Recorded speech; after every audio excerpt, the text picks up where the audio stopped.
Jusqu'à présent, le rôle du design, ça a été de socialiser des déploiements de la technique qui étaient inédits, qui étaient non hérités de traditions productives comme l'artisanat. Et c'est toujours ce qu'il est aujourd'hui. Par exemple, l'apport du design dans l'expansion des technologies de l'information est majeur. Le design d'interface, le design d'expérience utilisateur, le design d'interaction conditionnent les relations qu'on a tous les jours avec les dispositifs numériques. Et on voit en ce moment encore plus avec le télétravail qui est en train de devenir comme notre nouvelle norme productive. Mais on voit bien que les objectifs de ce design ne sont pas toujours vertueux. Et aujourd'hui, ces nouvelles formes de design industriel, parce qu'il s'agit bien de design industriel, tendent à stéréotyper nos usages du numérique et nous font confondre de plus en plus l'intuition avec la réaction à un stimulus. Et finalement, loin de nous permettre un vrai échange avec ces dispositifs numériques complexes, le design finit par commodifier nos usages et finalement les réduit à des comportements relativement prévisibles, et non seulement prévisibles, mais aussi prévus en avance par les entreprises qui font appel au design. Donc j'espère que dans les années à venir, en fait, le design saura s'émanciper de cette tendance à neutraliser et à lisser nos relations aux productions industrielles contemporaines et se donnera davantage pour tâche de nous les donner pour ce qu'elles sont, y compris quand elles sont problématiques, afin qu'on puisse adopter de façon éclairée des conduites qui conviennent davantage aux usages de ce que nous produisons.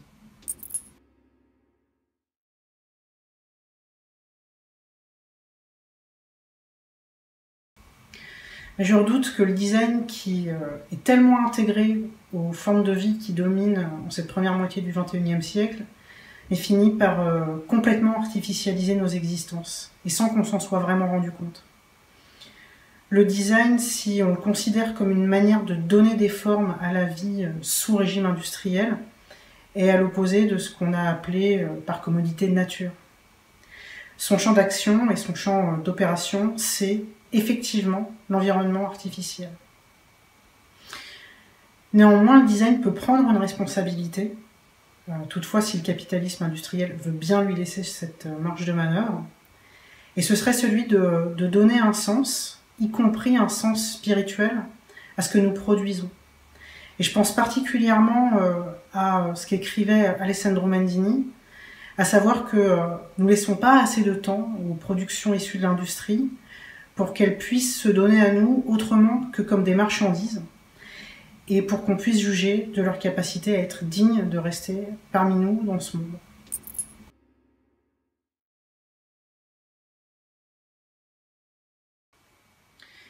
Si le design veut être apte à jouer un rôle social, alors il doit se questionner, et les designers doivent se questionner sur leurs allégeances.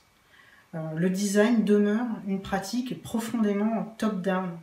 Elle s'exerce à partir d'un commanditaire qui est le plus souvent en situation d'exercer un pouvoir réel, opérant, que ce soit un pouvoir politique ou économique, auquel va se subordonner le travail du designer.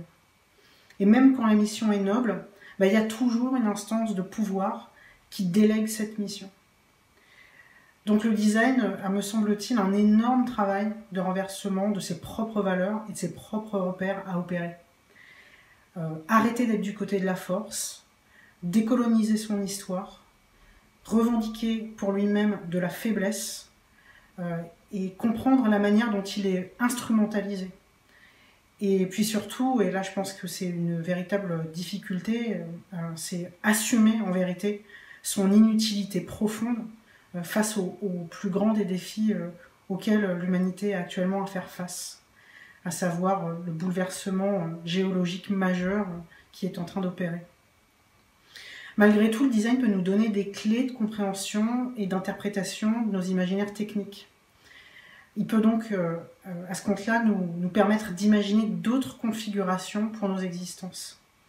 Mais pour ça, il faut qu'il en finisse, me semble-t-il, avec ses propres mythes, notamment le progrès, la production industrielle, la notion d'auteur, la commande et l'héroïsme de la forme.